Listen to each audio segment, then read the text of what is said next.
Hey mga ka-fur parent!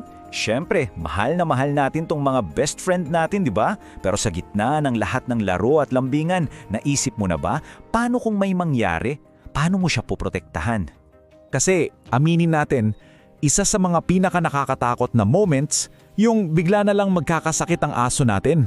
At yung kasunod nun, yung resibo galing sa vet. Minsan, nakakalula talaga yung mga numero. Ang tanong, handa ka ba talaga for that kind of expense? Dito napapasok yung tinatawag na gulat sa bayarin.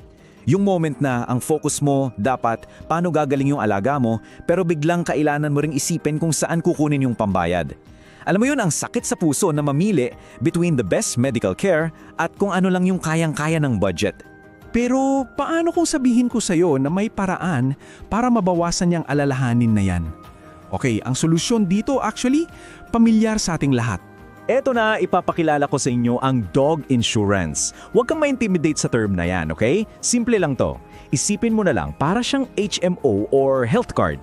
Kung tayo may PhilHealth o private HMO para sa sarili natin, eto naman para sa kanila. Gets mo? Simple lang. So ano nga ba ang mga usual na kino-cover nito? Tara, i-breakdown natin para mas malinaw. Una, para to sa mga aksidente at emergencies. For example, naglalaro kayo, tapos biglang nasugatan yung aso mo. Covered yan. Yung mga biglaang takbo sa vet, kasama yan. Pangalawa, sakop din syempre yung mga biglaang sakit, yung mga di inaasahang infection, problema sa tiyan, or kung ano-ano pang sakit na bigla na lang lumitaw. Malaking tulong to para hindi ka magpanik sa gastos.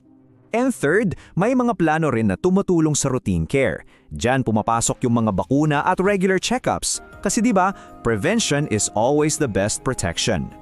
Ngayon, baka iniisip mo, dagdag gastos lang yan.